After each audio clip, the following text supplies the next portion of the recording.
The house had been silent for hours.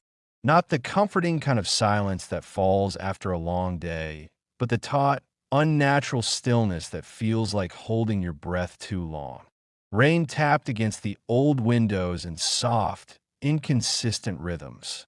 Every so often, wind would push against the siding with a low groan, like something trying to get in or out. Ethan stood in the middle of the kitchen, one hand resting on the chipped wooden counter, the other curled loosely around a chipped ceramic mug that had long since gone cold. The clock above the doorway ticked loudly in the quiet, its sound far too pronounced for something so small. It was nearing midnight, though he hadn't been watching the time. He'd only noticed the hour because he'd checked it reflexively, as if that would explain the feeling that had been building all evening, like eyes on the back of his neck. The house wasn't new. It wasn't ancient either, but it bore the weary look of something that had survived too much weather, too much time. Ethan had moved in 6 days ago, trying to escape the city, the noise, the memories. He'd told himself this place, nestled just far enough from the nearest town to feel forgotten, would be quiet, peaceful, healing. That's what he'd been after, and it had been. At first, but tonight something was off. Subtly, maddeningly off. He'd noticed it just after sunset. The way the shadows pooled faster than they should have, gathering in corners like liquid ink. The way the air had changed, carrying the faint scent of earth, damp and ancient. Even though all the windows were closed, he didn't hear the voice at first. Not really that it began as a murmur, not even a sound, more like a suggestion of one, like the memory of someone whispering your name in a dream you can't quite remember. He paused, frozen with his mug halfway to his lips, and listened. Nothing, just the rain, the clock, the wind, but then it came again, this time clearer. Not loud, not sudden, just enough to stop his breath. A voice from below, asterisk Ethan, asterisk soft, drawn out, almost apologetic. His mug slipped from his hand and hit the counter, spilling what little remained of his untouched tea. The sound of ceramic on wood, the slosh of liquid, were thunderous in the quiet house. He didn't even flinch.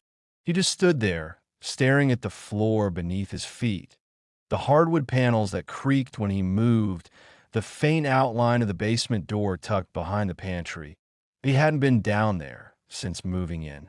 No reason to. The realtor had mentioned storage. Old furniture, probably. Paint cans. Forgotten things. The voice didn't come again. Not yet. But something shifted. Not a sound.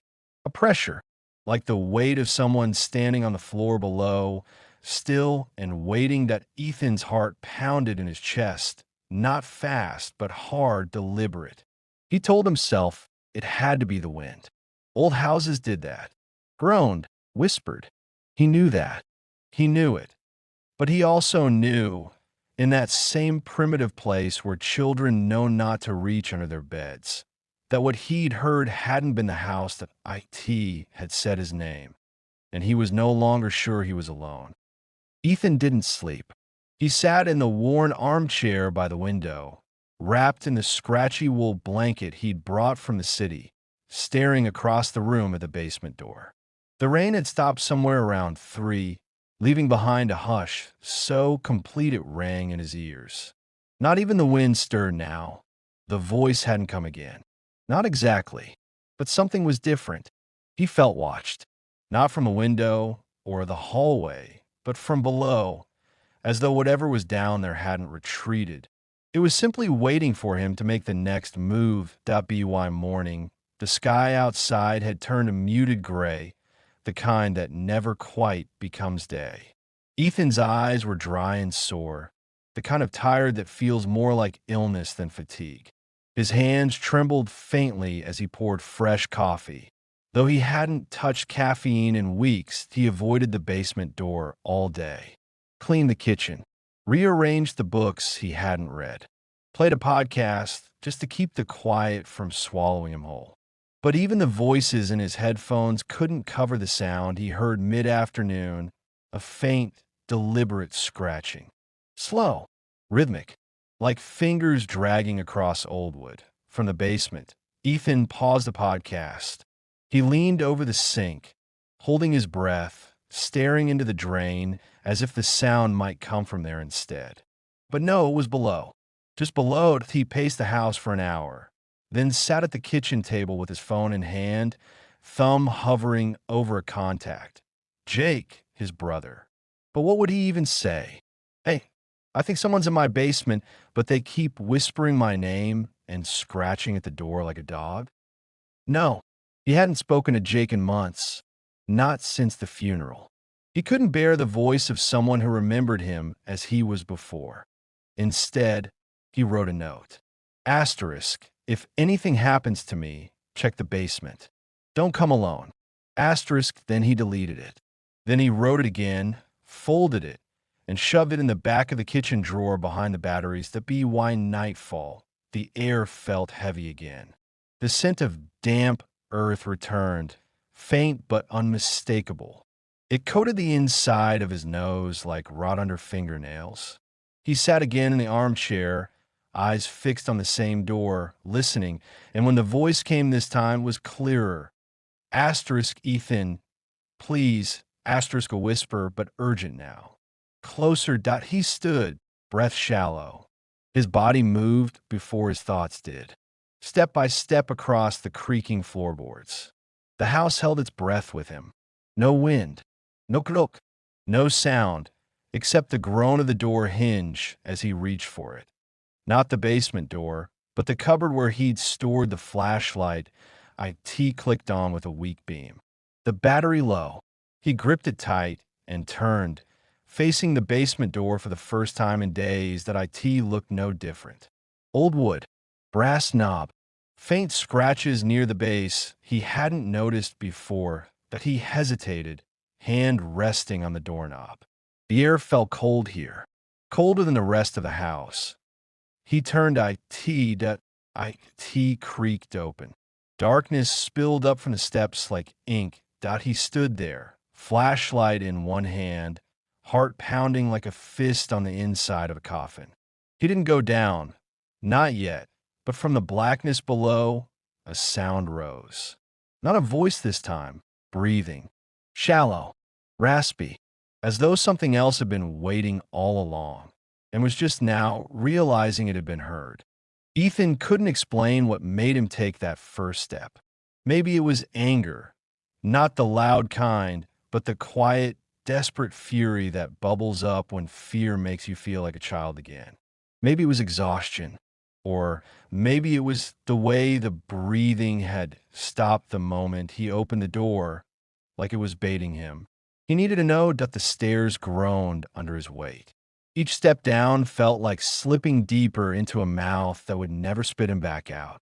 His flashlight barely pierced the darkness. It flickered once, then steadied, its glow weak and yellowed like a dying candle. The walls narrowed as he descended. Cold seeped into his skin. Not just physical cold.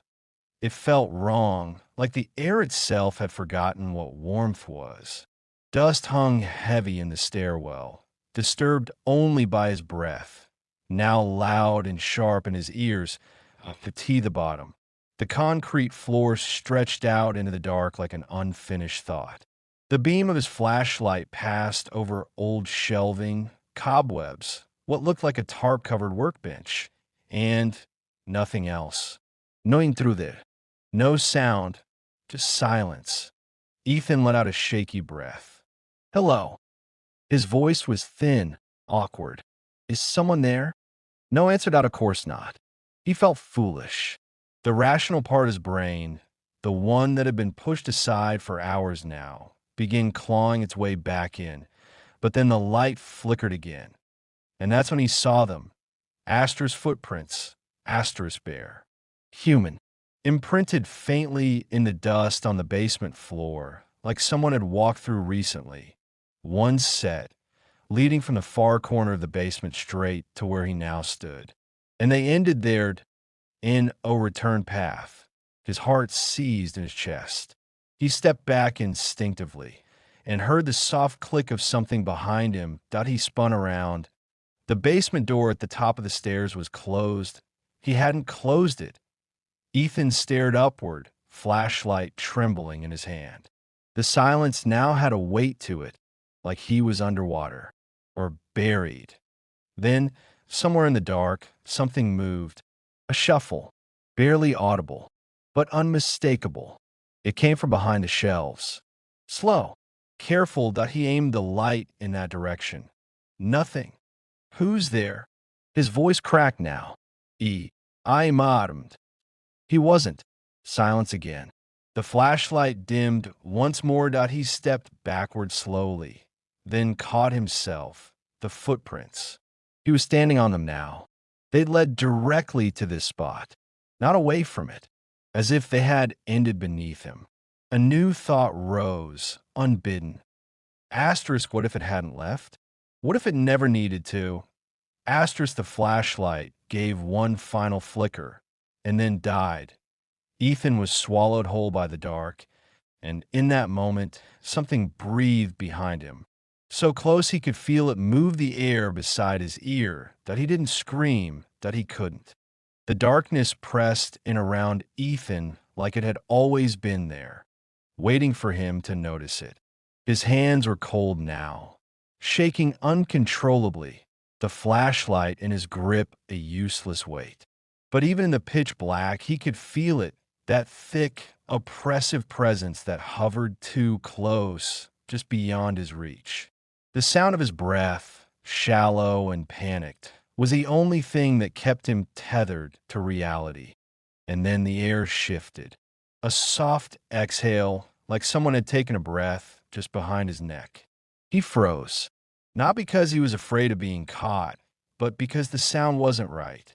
It wasn't the kind of breath a person makes when they're frightened or startled. It was slow, deliberate, almost like it was savoring the moment before what? His mind raced. Asterisk, was it there? Was it waiting for him to make a sound, to move, to asterisk, get out of here? He whispered to himself, the words barely audible. But his body didn't obey.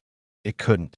Every instinct he had screamed at him to turn around, to run, but his legs felt rooted to the spot.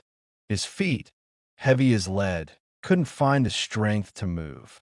Not even when the breath came again, louder this time, as if it were pulling in the space around him. He took a deep breath. The coldness around him wasn't just from the air. It felt wrong, like it had become something else, something he couldn't understand. Then came the whisper, a low, guttural sound that crawled into his ear, sending a cold shiver straight down his spine. Asterisk, Ethan, come closer. Asterisk, the voice wasn't the same as before. It wasn't pleading. It wasn't even human. It was thick, distorted, like something else was trying to sound like a person. And the moment the words hit his ears, he knew something was terribly, catastrophically wrong. Because the voice didn't want him to run. It wanted him to move closer. It wanted him to believe it, to trust it. And for a fleeting second, a dangerous thought took root in Ethan's mind. What if it was him? What if the voice wasn't coming from the dark? What if it was something within him, calling to him from the deepest recesses of his own mind? The moment he considered it, the darkness seemed to deepen, like a great chasm opening up before him. It pressed against him with a weight he could almost touch, like it was pulling at the edges of his consciousness. Without thinking, he turned toward the farthest corner of the basement, toward the shelves where he'd seen the footprints leading. His feet moved of their own accord. One step, then another, each one slower than the last. But as he moved deeper into the basement, the air grew heavier, more suffocating, like the walls were pressing in on him. One more step.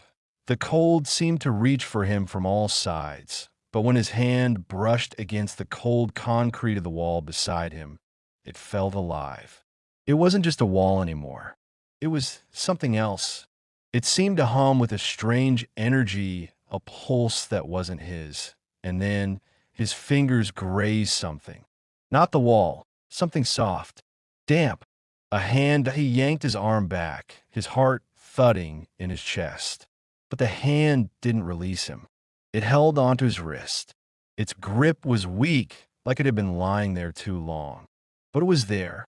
It was there that his breath caught in his throat, that he tried to pull away, but the hand's fingers curled tighter, almost in warning.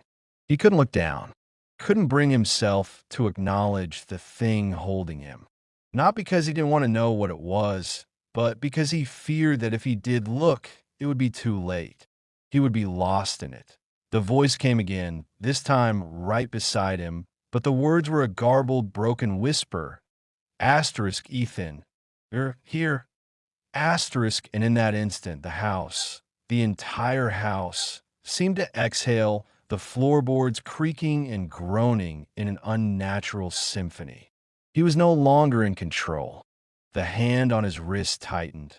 The room seemed to twist, and for the first time in his life, Ethan felt the floor beneath him give way. Not physically, but mentally. He fell.